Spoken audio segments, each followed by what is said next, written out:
Saudara Marwar Sirait.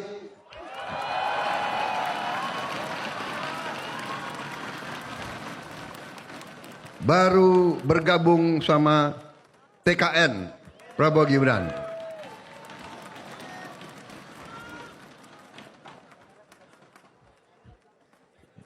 Jabatannya masih kita cari. Pokoknya sekarang beliau adalah wakil ketua bidang ini dan itu.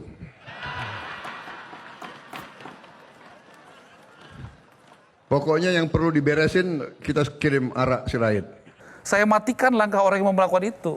Anda ini kan dipanggil mau diperiksa sama Bawaslu. Anda mangkir ya. Kita tidak pernah bilang 3 juta itu rumah gratis semua. Anda lupa kalau Anda jadi menteri, ini udah harusnya nggak terlalu banyak komentar soal-soal yang begitu. Anda ngurusin aja perumahan itu daripada komentar yang menurut banyak orang membuat kegaduhan tadi. Ara ini dianggap sering membuat huru hara. Ya, termasuk pernyataan siapa yang bisa memberikan informasi atau menemukan Harun Masiku, Anda kasih 8 miliar. Uangnya siapa itu? Saya. Kenapa kita mesti takut kalau kita benar, Pak? Kenapa ketika presentasi hanya foto atau gambar Presiden Prabowo yang Anda tampilkan dan Anda minta maaf kepada Wakil Presiden? Bukan minta maaf. Kenapa Anda mulai cari gara-gara baru gitu loh? Ini udah jelas yang ini ya? Jelas. Oke, bisa diterima? Bisa diterima. Ada orang yang Prabowo dan Jokowi kalau bersatu nggak happy. Ada, Pak. Bapak jangan pura-pura nggak tahu lah.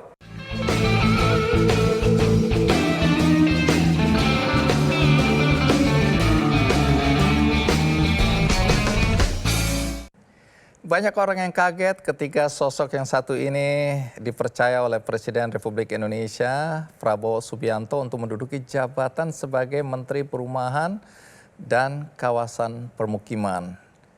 Karena latar belakangnya sebagai politisi dan target yang diberikan yang menurut sebagian besar orang tidak masuk akal, yaitu bagaimana menyiapkan 3 juta rumah untuk saudara-saudara kita yang memang membutuhkan uluran tangan, dalam hal ini yang membutuhkan rumah murah.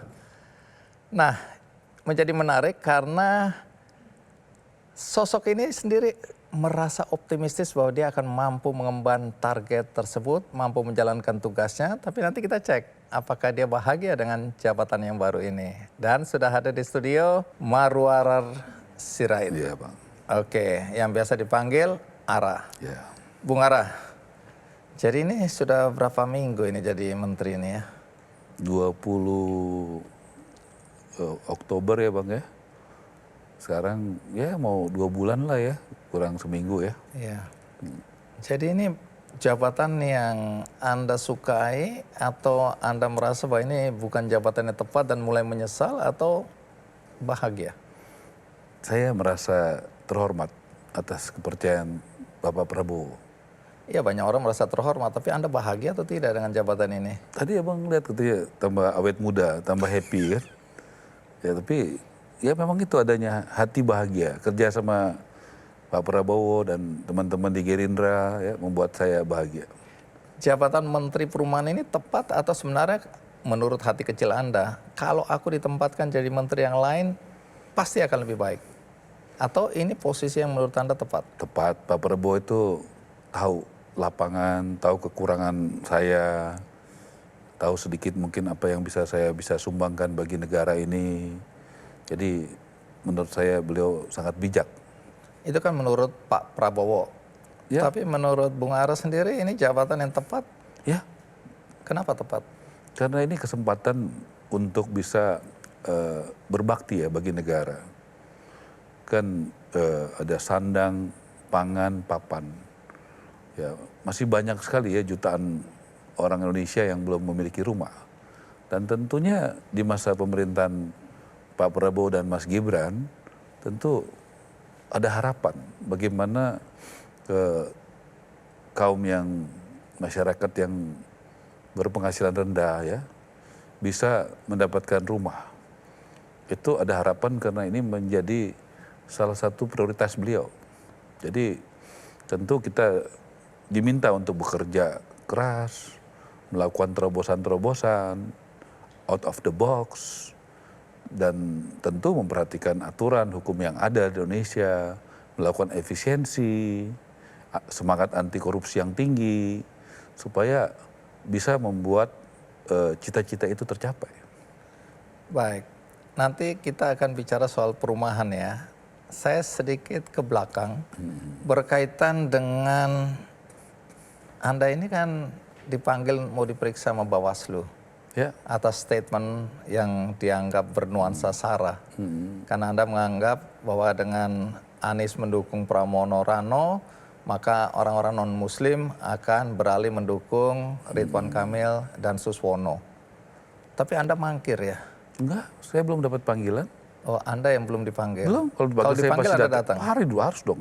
Sebagai warga negara pasti datang. Saya akan jelaskan Oke, jadi bahwa Anda itu akan datang ya? pasti dong. Sebagai warga negara, saya belum pernah menerima panggilan. Nah, ARA ini dianggap sering membuat huru hara, ya, termasuk pernyataan siapa yang bisa memberikan informasi atau menemukan Harun Masiku, Anda kasih 8 miliar uang pribadi. Ya, karena kita sebagai warga negara sedih. Kok ada Harun Masiku, udah bertahun-tahun, kok hebat banget gitu. Nggak bisa ditangkap gitu loh. Ya kita pengen memberantas korupsi dari partisipasi publik. Kan begitu. Jadi hadiah 8 miliar itu serius? Serius, Uangnya siapa itu? saya Dari mana uang itu? usaha. Anda punya usaha apa sih? Usaha saya investasi cukup lumayan lah. Ada investasi di bidang pertambangan, ada restoran, ada di bidang keuangan. Ya, seperti itu. Kita juga ada transportasi. Oke, kalau orang bertanya, ARA itu kekayaannya berapa itu ya? Ya, puji Tuhan, cukuplah Pak Andi untuk Tapi bisa kalau mengacu bersyukur. ke laporan harta kekayaan penyelenggara negara nih, Anda ngisi ya? Ya kan 5 tahun lalu terakhir, 2019. Oke, kalau di sini kan 82 miliar 800 juta sekian lah. Ya, Tapi banyak orang bilang nggak, ARA itu lebih kaya dari itu. Jadi Anda nggak mengisi LHKPN ini dengan jujur ini berarti ya? jujur dong, itu kan tahun berapa? Oke, jadi sekarang kekayaan Anda berapa? Udah Ya, berlipat-lipat ya? udah cukup meningkat lah. Itu tahun 2019 Pak, sekarang tahun 2024. Oke, jadi Masa kita 5 tahun ini nggak berusaha? Jadi itu datanya data 5 tahun lalu. oke. Kan Yang baru sebagai ini Anda media nggak kan ngisi? harusnya diupdate datanya. Masa pakai data 5 tahun lalu? Ini kan Anda ngisi nggak yang baru ini? ngisi dong. Kita lagi proses ngisi semua karena kan ada beberapa aset yang saya jual. Supaya nanti kita udah fix gitu untuk masukinnya. Kan dikasih waktu kan 3 bulan. Oke. Sampai bulan Januari. Jadi yang baru belum diisi ya? Belum. Karena Menurut udah Anda kita, udah berapa kali lipat ini kekayaan Anda nih? ya lumayan lah. Nanti kan dibuka, diekspos ke buka. Nanti Pak Andi bisa lihat lah. Oke. Itu pada Udah nggak waktunya. sabaran ini. Gak apa-apa. Soalnya kepengen dapat 8 miliar itu juga sih. Kalau itu kita pasti akan penuhi. Udah janji kan, terbuka Oke. ke publik. Anda punya usaha properti nggak? Properti nggak ada. Nggak ada. Jadi nggak ada konflik Properti- interest antara Anda sebagai pejabat Nggak di ada. Kementerian Kalau Perumahan. properti pasti nggak ada. Omong-omong, Kalau properti itu ya kita punya rumah aja kan gitu ya. oh ya nggak bisnis, maksudnya bisnis properti. Nggak ada. Oke. Tapi omong-omong, ini kan kementerian Anda perumahan dan kawasan permukiman. Ya, Yang kawasan permukiman ini maksudnya apa ya? kawasan pemukiman itu ya pemukiman Pak. Banyak kan Apa yang Anda urus pemukiman. di bagian yang ini? Ya kita pasti akan bagaimana pemukiman itu jadi produktif. Kayak waktu 1 November itu saya memberikan tanah kami dari perusahaan kami itu 2,5 hektar di Tangerang ya. Kemudian ada pengusaha yang membangun dan mengisi. Mudah-mudahan nanti berapa bulan lagi akan jadi. Kemudian kita akan kasih gratis kepada rakyat. Gratis? Ya, Ini yang 250.000 rumah itu? bukan 250 rumah, Oh 250 Ya, rumah. 250 rumah. Di 2 hektar itu? 2,5 hektar. 2,5 hektar Ya, itu tanah Anda? Tanah saya. Kemudian dari Agung Sedayu yang Ya. bangun. Oh itu Anda mau kasih gratis? Sudah, kita kasih gratis. Kepada sedang bangun. siapa itu? Ya kita pilih Pak, kita pilih nanti ASN yang berpangkat rendah, berpenghasilan rendah, tentara yang berpangkat rendah, ada guru, ya, ada UMKM supaya produktif. Kita mau kasih contoh. Dan kita kan sudah ada beberapa perusahaan besar yang siap melakukan juga hal yang sama, ya, membangun dan memberikan kepada. Menggunakan dana CSR. Ya, karena kita kan prinsipnya gotong royong. Bagaimana kita bergotong royong kalau di tengah situasi, ya katakanlah kebutuhannya tinggi sekali, kemampuan negara kan terbatas. Tadi malam saya rapat, kita hitung-hitung fungsi kita 3 sebagai regulator, operator, dan fasilitator. Operator itu membangun. Membangun itu paling mungkin sekitar 260.000, sekitar segitulah yang kita mampu. Jadi kalau targetnya 3 juta, kurang lebih 750.000 itu harus dilakukan oleh masyarakat sendiri yang membangun atau para pengembang, developer. Itu yang kita lakukan, Pak, membuat iklim membangun yang berusaha untuk membuat aturan atau policy yang mudah, murah dan cepat. Sehingga itu membuat iklim dunia usaha dan para masyarakat yang mau mendapatkan rumah lebih mudah. Nah, niat baik Anda ini mau memberi masyarakat rumah gratis ini kan kemudian membuat juga perkara ini. Karena Ketua Umum REI kan, Joko Suratto kan bilang, ini gara-gara menteri ngomong mau kasih rumah gratis, banyak pembatalan terjadi. Yang calon pembeli merasa, wah berarti pemerintah akan kasih rumah gratis. Ya, makanya diluruskan mungkin dari Mas Idi, itulah yang sebenarnya. Kalau ada yang kita kasih gratis, ya ada. Tapi apakah semuanya? Ya tidak. Apa yang salah gitu? Kalau ada memang kita mau kasih gratis. Kita tidak pernah bilang 3 juta itu rumah gratis semua. Tidak pernah gitu. Jadi ini harus diluruskan ya. Ya memang begitu. Begitu yang sebenarnya. Coba lihat, ada nggak pernah kita ngomong 3 juta itu gratis semua? Nggak ada pasti. Tapi kalau ada sebagian kecil yang gratis, yes. Ya. Itu berbeda sekali. Anda lupa kalau Anda jadi menteri, ini udah harusnya nggak terlalu banyak komentar soal-soal yang begitu. Anda ngurusin aja perumahan itu daripada komentar yang menurut banyak orang membuat kegaduhan tadi.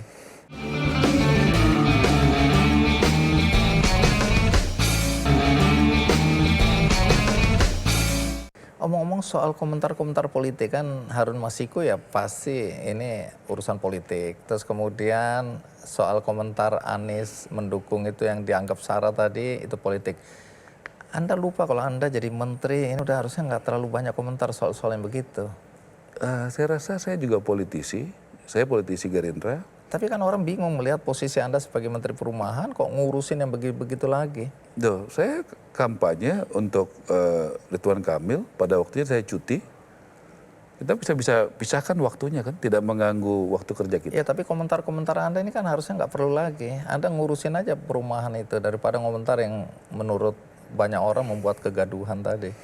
Ya, saya punya keyakinan dalam berpolitik menyampaikan yang saya yakini benar dan saya bertanggung jawab untuk itu.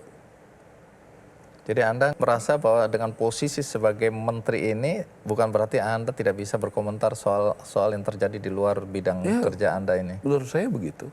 Ya. Oke. Kita boleh berkomentar menurut saya dengan apa yang kita yakini benar gitu. Dan kenapa menjadi menteri kita mesti jadi berubah, jadi jaim gitu. Saya mau apa adanya aja gitu.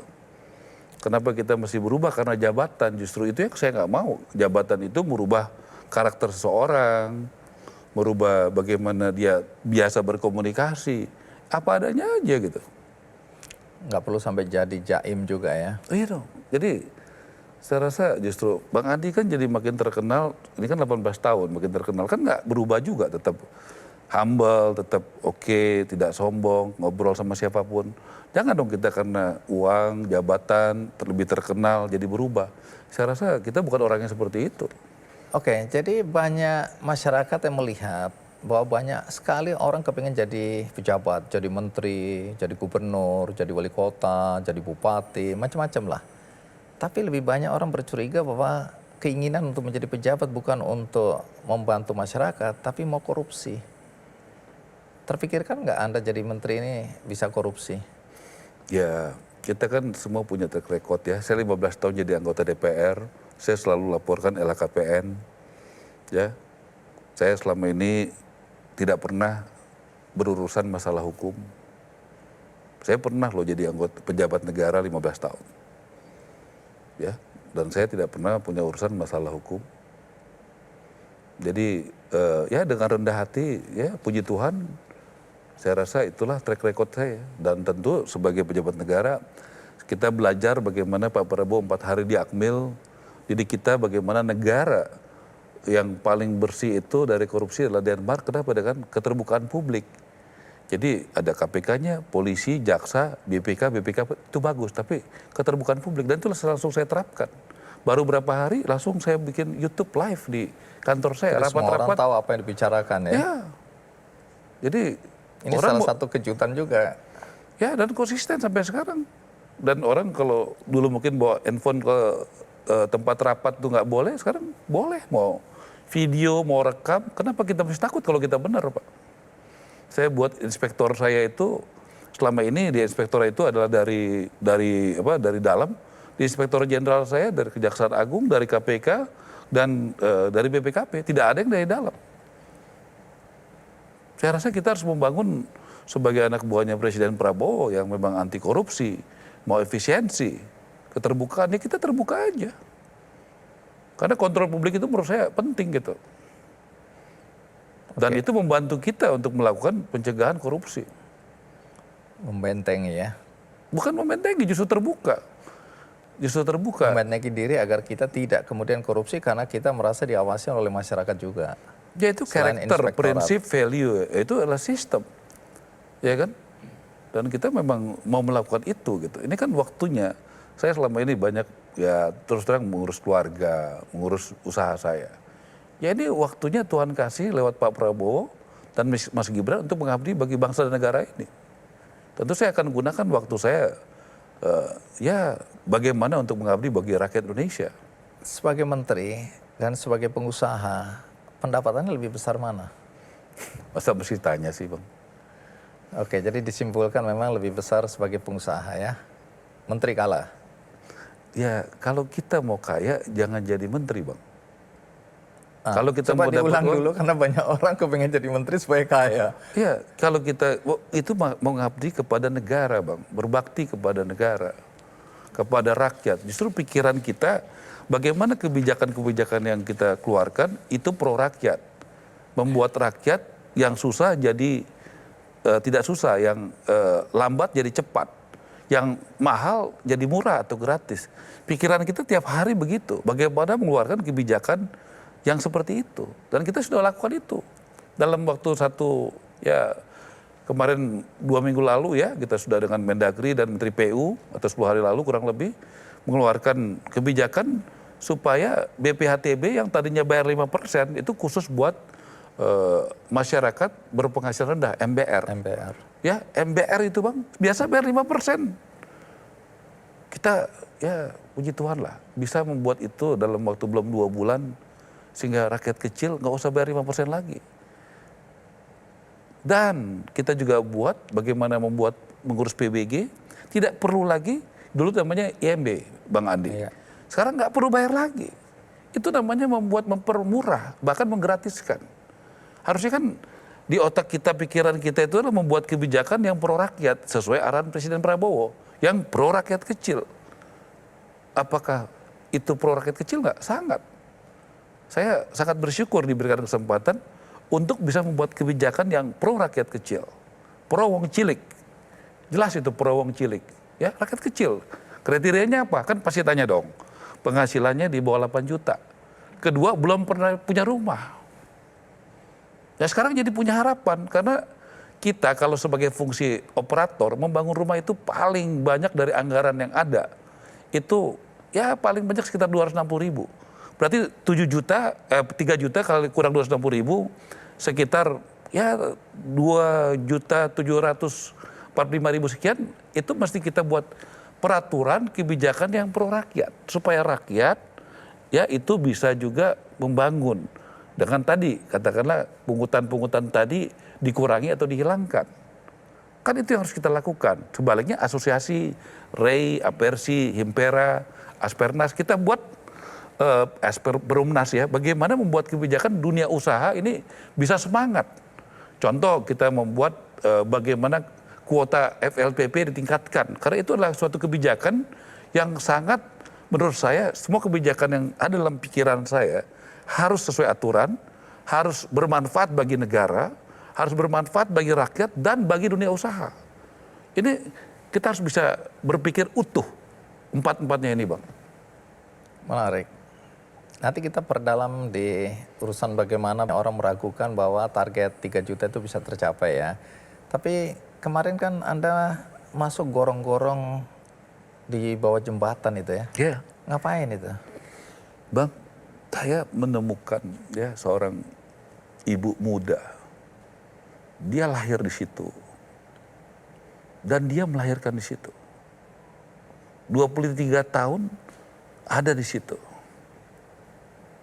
Dan puji Tuhan, ya berapa hari kemudian kita sudah pindahkan ke rumah susun. Kalau Bang tanya ngapain saya ke situ, itu yang saya lakukan. Apa yang Anda lihat di situ? Di bawah kolong itu? Ya itulah rumah.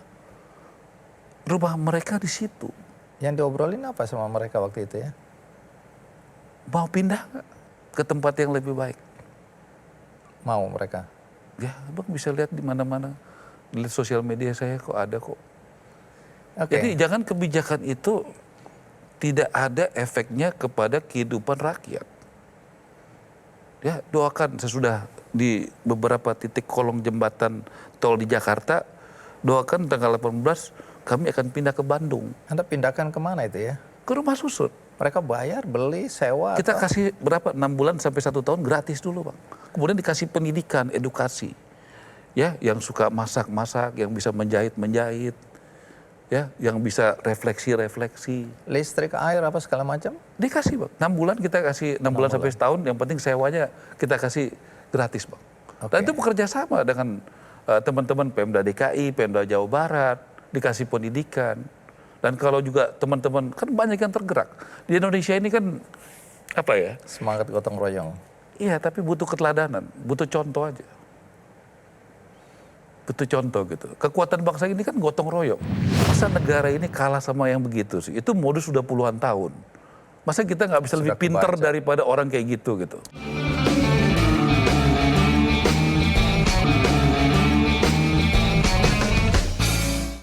Di negeri ini berbuat baik aja kan masih dipertanyakan ya. Jadi mewakili orang-orang yang bertanya, ARA itu mindahin orang.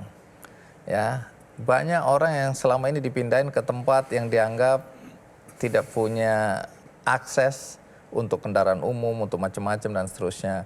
Terus kemudian dipindahkan, dia tadinya punya usaha-usaha di dekat-dekat situ, apapun usahanya, pindah ke sini berarti ada 6 bulan dia nggak punya kegiatan apa-apa selain pelatihan tadi. Jadi dia tercerabut dari lingkungannya, kemudian dia nanti hidupnya susah. Coba jawab sedikit. Abang datang ke pasar rumput aja yang sudah terjadi. Bagaimana kita sudah pindahkan, kita isi sekitar itu kapasitas 1984 unit. 1984 unit. Apa ini? Unit. Rumah susun di pasar rumput. Oke. Itu yang baru terisi sekitar 400 korban kebakaran Manggarai. Kemudian itu sesudah kita dari Akmil, kan kita di Akmil itu sangat senang karena kita jadi satu hati, satu visi ya di bawah Pak Prabowo. Kemudian kita bisa diskusi, Bang. Saya beberapa kali diskusi sama Menteri Keuangan, sama Jaksa Agung, sama Panglima TNI, sama Menteri ATR, sama Mendagri, dan Menko kita Pak Ahy. Dan nah, salah satunya diskusi sama Mendagri. Oh, bagaimana kita membuat rumah susun yang ada itu jadi bermanfaat. Karena sudah cukup lama itu tidak masih kosong, Bang. Nah, karena itu kita sampai di Jakarta, kita masih pakai kaos dari situ, Bang. Kita ke DKI, kemudian kita lakukan pemetaan masalah. Akhirnya kita membuat, dan itu kita bersyukur. Tadinya itu lagi sedang dipasarkan 3,5 juta rupiah per bulan, per unit. Saya bilang kalau 3,5 juta per unit itu bukan buat orang di berpenghasilan rendah. Ya, akhirnya kita hitung bagaimana PD Pasar Jaya itu tentu sebagai badan usaha tidak boleh rugi ya. Keluar angkanya sekitar 1,2 lah. Itu tidak rugi karena dia mesti bayar sana sini 1,1 atau 1,2. Akhirnya kita coba isi beberapa waktu kemudian, kita mulai isi, Bang. Ada, bisa kok bisa dilihat ada yang pangkatnya pangkat rendah tentara, senang sekali. Ada guru, ada ASN. Anggarannya ambil dari mana ya? Ada dari satu orang yang saya masih ingat itu, dia berdagang di situ. Selama ini rumahnya jauh. Nah jadi dia bisa tinggal di tempat itu, dia berdagang di bawah di pasar rumput itu. Senang sekali dia. Karena dia, itu kan konsepnya harusnya rumah itu dekat-dekat tempat usaha. Nah kan begitu, masalah kita kan sering sekali rumahnya di pinggiran Jakarta, kerjanya di Jakarta, di tengah. Termasuk wartawan, Bang. Cukup banyak wartawan itu yang masuk. Wartawan itu adalah salah satu target operasi saya. Yang bekerja di sekitaran Sudirman, Tamrin, Senayan, Kuningan. Kan cukup banyak. Nah mereka banyak tuh wartawan-wartawan muda tinggalnya di pinggiran Jakarta.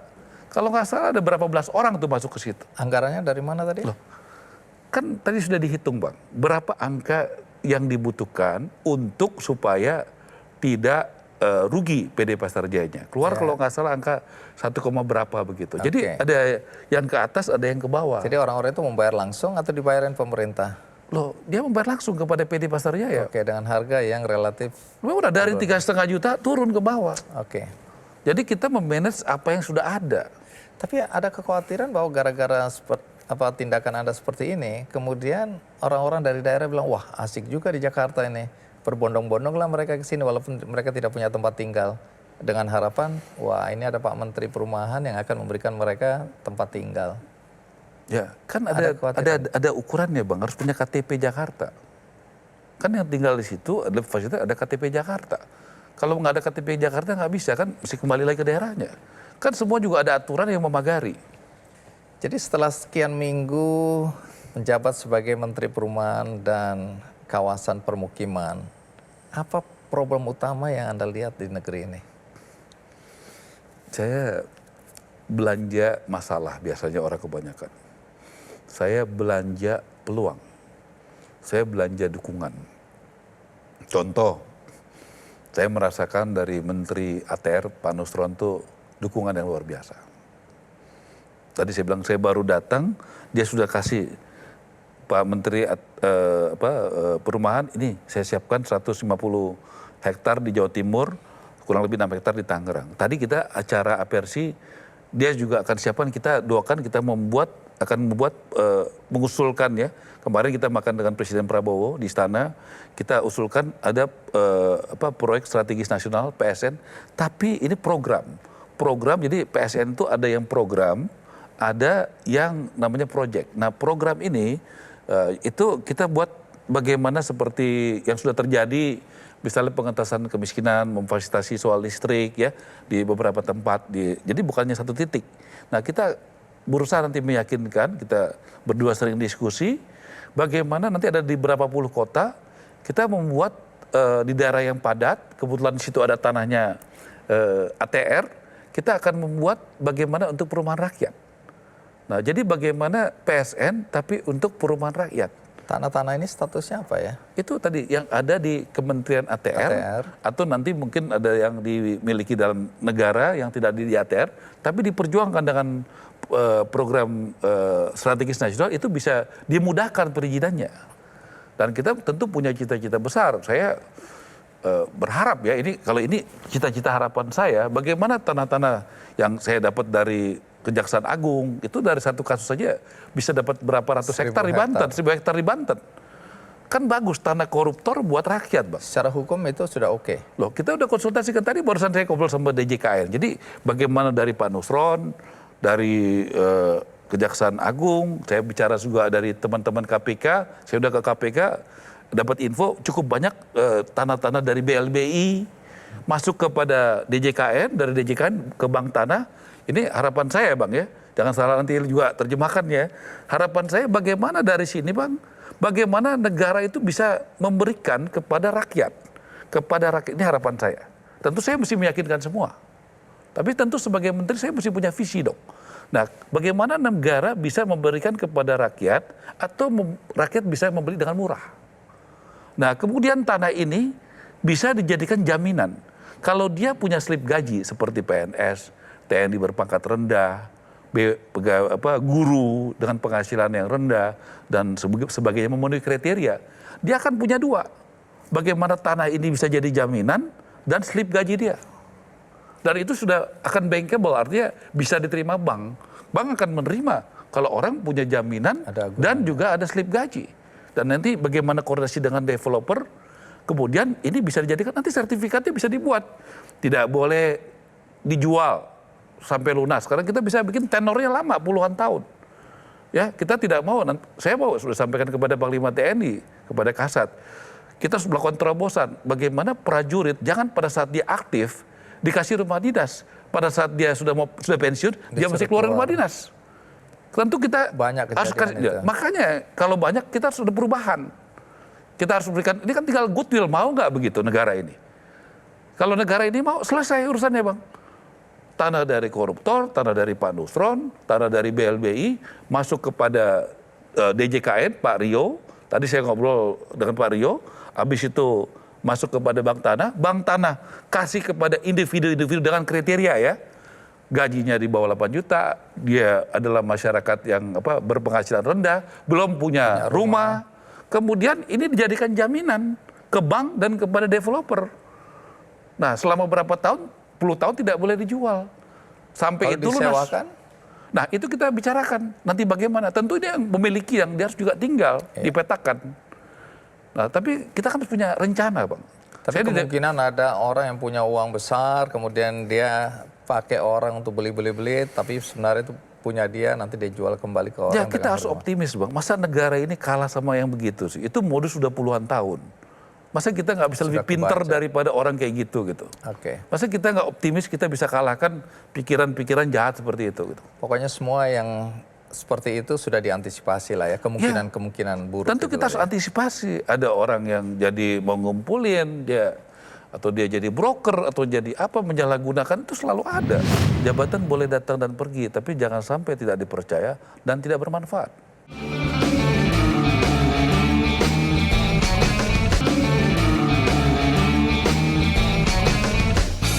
Oke, jadi soal 3 juta rumah, ini dalam 1 tahun ya? Ya. Banyak yang meragukan, ya. Ada yang bilang kalau jumlahnya segitu, berarti per hari Anda harus bangun 8.333 rumah, Nah, itu unit rumah. saya katakan, Bang, kita bukan bangun saja. Oke. Kalau fungsi membangun itu tadi saya sudah jelaskan ya, dengan anggaran APBN yang baru kemarin dikasih oleh Presiden, itu kita paling sekitar membangun 250.000 dengan APBN. Jadi minusnya 2.750.000. Dari mana? Tadi saya sudah katakan, ada dari developer, ada dari pengembang-pengembang, ada dari masyarakat sendiri. Makanya kita harus buat aturan yang memudahkan. Tadi dari 45 hari jadi 10 hari.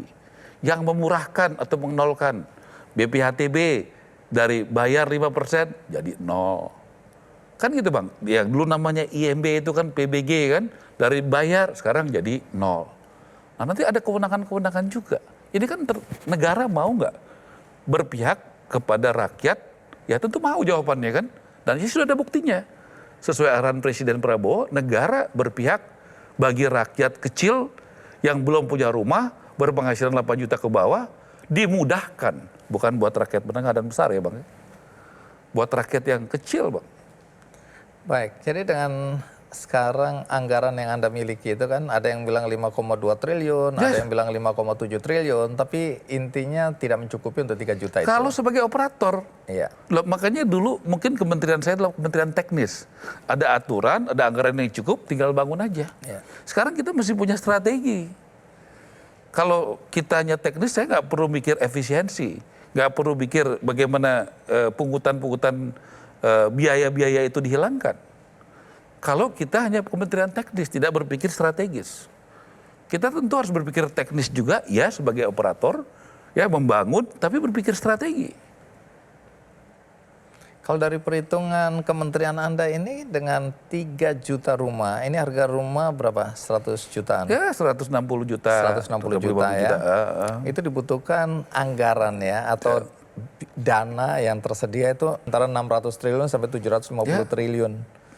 Jadi sebagian besar ini, coba jelaskan secara sederhana, betapa Anda yakin bahwa Tadi itu kurang akan sederhana tercapai. Bang, bahwa kita kalau operator bisa bangunnya paling sekitar 250 juta. Apakah Anda yakin bahwa kemudian developer lain atau kemudian pihak-pihak lain termasuk yang CSR tadi itu bisa berkontribusi sehingga tercapai 3 juta itu tadi? Kita kan juga bagaimana saya tugaskan wamen saya, Fahri Hamzah, bagaimana berapa kali keluar negeri ya, ke RRC, kemudian ke Timur Tengah. Untuk apa? Untuk mencari bertemu dengan investor yang berminat untuk investasi di Indonesia.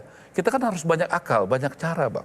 Emang pengusaha properti kita yang ini nggak ada yang mampu, nggak ada yang mau atau gimana? Loh, kita kan tadi udah katakan bagaimana tadi kalau 250 kita cuma bisa bangun segitu, ya kan? Kita itu seluruh potensi yang ada di dalam negeri. Kalau dari anggaran negara, jadi ada program, Bang, yang kita bangun sendiri itu paling sekitar mungkin ya sekitar 225 berapa 25.000 atau 30.000 dengan anggaran APBN yang dibangun pemerintah.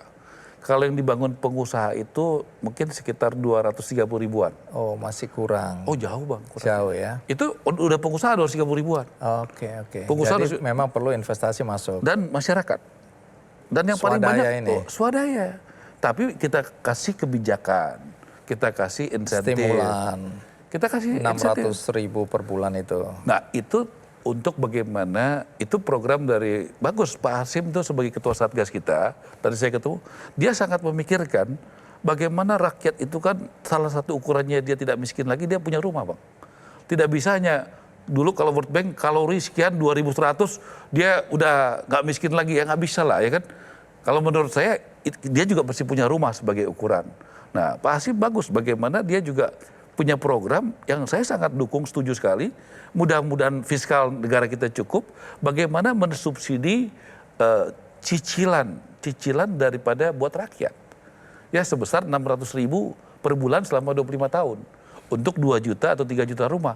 Masalahnya negara kita, APBN kita oke nggak? Kan gitu. Nah kalau APBN ini oke, ini adalah satu cara yang luar biasa. 2 juta atau 3 juta ini dari sini, Bang. Salah satunya. Selain tadi program yang lain. Selain investasi yang lain, selain PSN tadi. Kita kan mesti banyak cara. Karena kayak yang tadi program yang tadi disampaikan Satgas Perumahan, itu sangat tergantung kemampuan APBN kita. Nah, APBN ini kan udah berat ya. Tapi saya dengar Anda mulai lobby-lobby Menteri Keuangan, Bappenas lah, untuk bisa mendapatkan sekitar 40 triliun lagi ya. Ya, kita harus cari jalan dong, Bang. Kita harus cari jalan, makanya kita tunjukkan bahwa kementerian kita ini siap mengelola anggaran negara. Kita dikasih 40 triliun, bahkan 80 triliun nggak cukup kok, Bang. Tadi Abang udah tahu angkanya berapa kok. Ya nggak?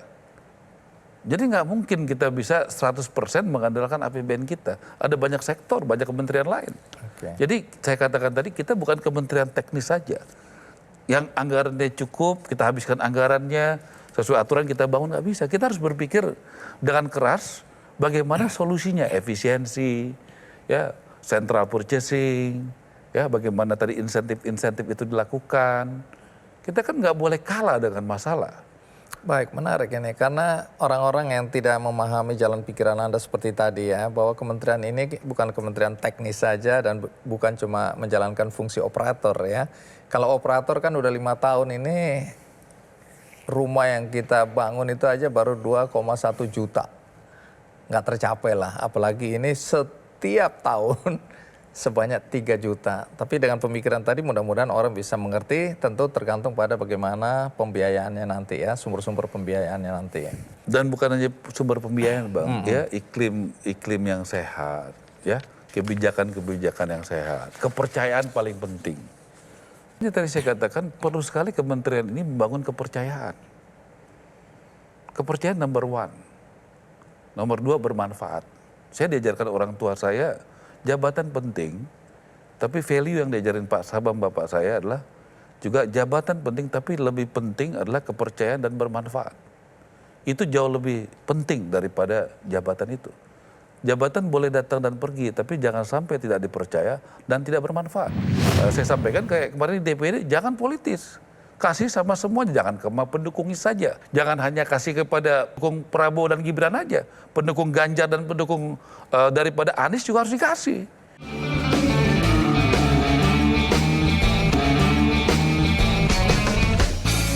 Kembali ke urusan 3 juta rumah ini ya. Blueprintnya udah jadi?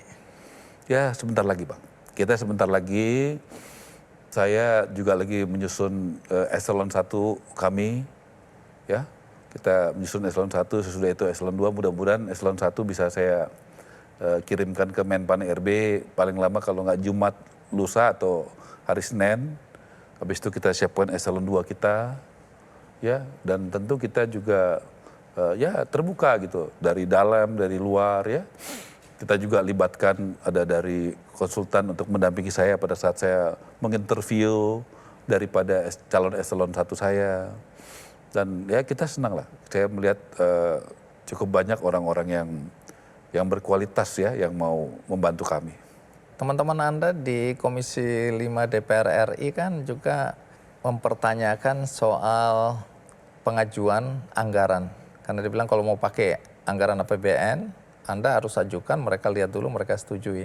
Itu juga belum ada pengajuan anggaran untuk. Sudah kita sampaikan kan rapat terakhir beberapa hari lalu, ya kan kita sudah sampaikan satuan 3.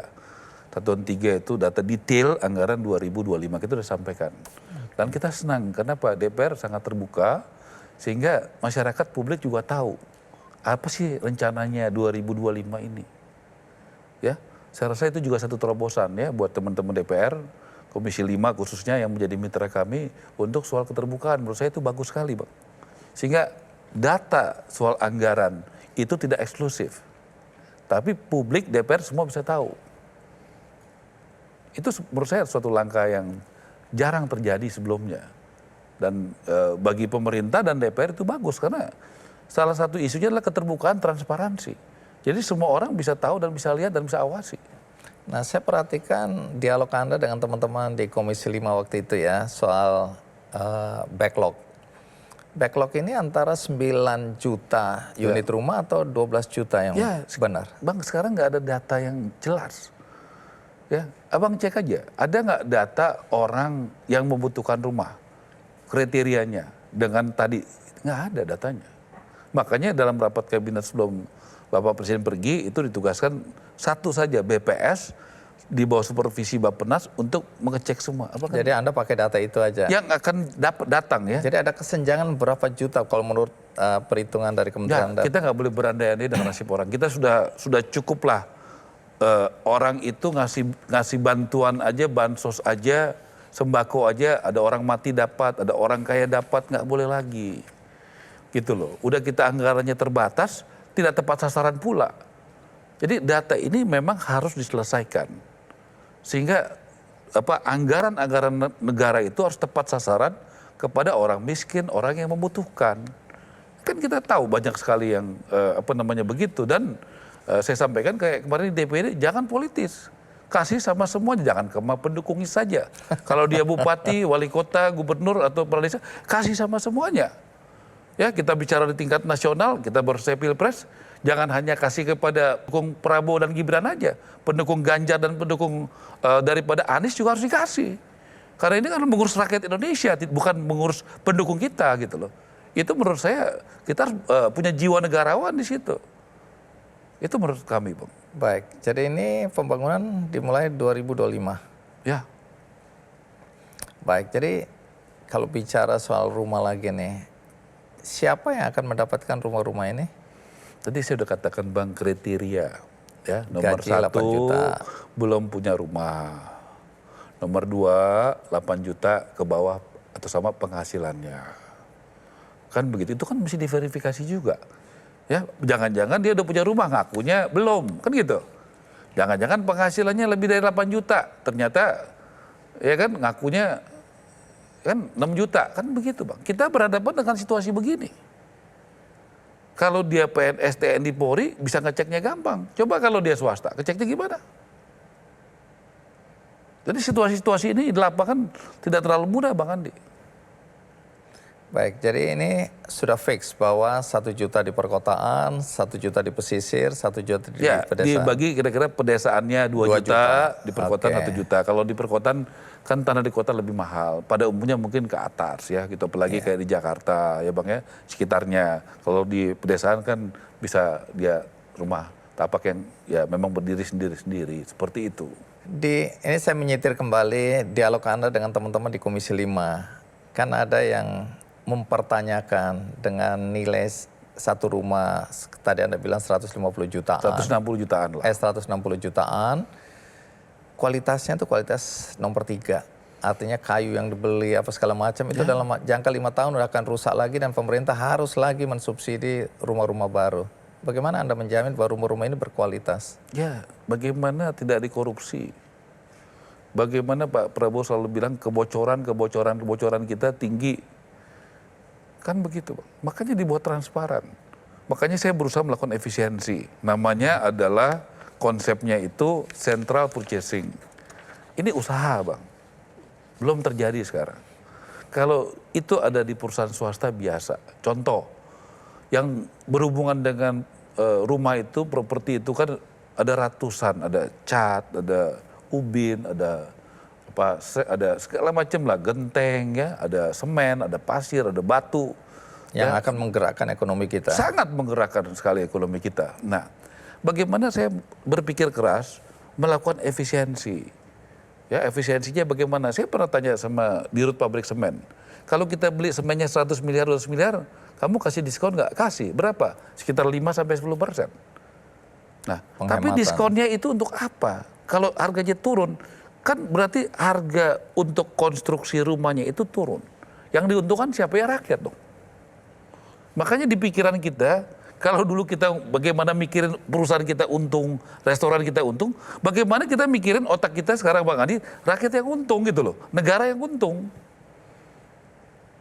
Jadi kalau tadi saya bilang teknis, kalau orang teknis nggak perlu mikir gitu Bang. Kalau orang strategis, dia harus mikir sampai ke sana. Kecuali saya punya dana 3 juta dikali 160 juta disiapkan, plak berapa ratus triliun. Ya kita bangun, ini desainnya, tanahnya, selesai. Terus Bang Adi mau punya adik yang dananya cuma tahun depan 5 triliun, begini terus tenang-tenang aja. Nggak melakukan efisiensi, nggak melakukan bagaimana BPHTB tidak ada, bagaimana strategi central purchasing.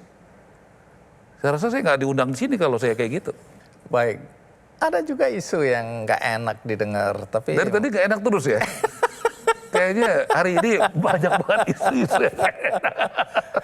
Jadi ya tetap aja orang nggak bisa melihat Anda dari satu perspektif aja. Ada yang coba melihat-lihat lagi, ARA ini kan temennya konglomerat. Konglomerat ini kan banyak yang bisnisnya properti. Nah, ARA kan teman dekat sama mereka. Pasti banyak kebijakan yang akan dibuat yang menguntungkan pengusaha-pengusaha, developer besar seperti itu. Bagaimana Anda menjawab omongan yang saya miring buat ini? PSN bukan developer besar. Saya perjuangkan Kebijakan di luar. Oh ini PSN buat masyarakat berpenghasilan rendah. Yang saya sampaikan kepada Pak Prabowo sebagai menteri itu. Bagaimana di banyak daerah itu. Dan saya bagaimana teman-teman yang katakanlah konglomerat itu membantu. Bagaimana memberikan rumah-rumah, membangun dan memberikan rumah kepada masyarakat. Apa yang salah dengan begitu? Bukannya gotong royong itu Pancasila itu harusnya yang besar, yang kaya, yang super kaya membantu yang miskin. Kan itu yang harusnya kita lakukan. Bang Adi kan bikin acara berapa kali Kiki Andi, bagaimana pengusaha-pengusaha besar membantu yang miskin. Bagaimana UMKM yang nggak punya uang tapi jujur kerja keras dibantu. Kan itu. Perusahaan-perusahaan yang sponsorin acara Bang Andi kan itu. Kalau dia tidak sukses bisnisnya, bagaimana dia bisa bantu? Baik, tapi kalau ada pertanyaan bagaimana Anda... Ini udah jelas yang ini ya? Jelas. Oke, bisa diterima? Bisa diterima, tapi tetap ada pertanyaan tambahan. Bagaimana Anda meyakinkan bahwa Anda akan menjaga sedemikian rupa sehingga Anda tidak terkooptasi? Banyak menteri yang awal-awalnya wah idealis banget, ngomongnya Abang mesti lebih galak ngawasin saya. Makanya pasang YouTube-nya Kick Andy gitu kemana-mana. Itu aja Bang. Jadi CCTV-nya Bang. Jadi coba jawab, bagaimana Anda menjaga agar tidak terjadi satu hari konflik kepentingan antara Anda dan teman-teman Anda yang pengusaha besar itu? Siapa sih pejabat yang tidak punya teman pengusaha? Bang Andi aja wartawan aja hebat, pengusaha temannya banyak. Saya tahu persis. Apa Bang Andi bisa diintervensi sama pengusaha untuk muji-muji dia, untuk pakai acara Kick Andy untuk kepentingan dia? Nggak bisa kan? Itu kan tergantung kepada karakter moral kita, pada prinsip kita. Kita boleh berkawan sama siapa saja. Memang kawan saya, memang sahabat saya dari atas sampai bawah. Dengan begitu saya tahu apa yang terjadi di bawah, di tengah, dan di atas. Kita harus berkawan dengan semua kalangan, semua suku, semua agama, semua etnis, semua tingkat ekonomi, semua pilihan politik. Saya sangat senang saya bisa ada di semua lapisan itu. Saya main sama aktivis, saya main sama UMKM. Menurut saya kita harus begitu gitu. Kita nggak boleh eksklusif. Dan tadi, bagaimana kita gunakan untuk kepentingan rakyat. Mereka bukan mau bisnis di perumahan. Bagaimana ya rata-rata pengusaha tambang. Ya, nanti berapa bulan ini akan ada lagi beberapa perusahaan tambang yang akan melakukan groundbreaking. Bukan pengusaha perumahan. Jadi itu yang akan kita lakukan. Bagaimana orang-orang yang super kaya ini juga tergerak hatinya membangun perumahan-perumahan bagi rakyat. Karena memang uang negara nggak cukup. Nah, mereka tergerak. Saya pikir ini adalah Indonesia yang benar. Bagaimana yang kaya bantu yang miskin. Bantu rumah. Nah, makanya saya berkepentingan semua transparan, semua terbuka. Kenapa? Apakah semua acara itu disupport seperti Bang Andi? Enggak, karena mereka percaya sama Bang Andi. Percaya sama Kick Andy. Banyak saya tahu acara nggak dapat support banyak. Kenapa? Karena tidak dipercaya. Jadi trust itu nomor satu. Kepercayaan itu nomor satu. Ada orang yang Prabowo dan Jokowi kalau bersatu nggak happy. Ada Pak. Saya matikan langkah orang yang mau melakukan itu.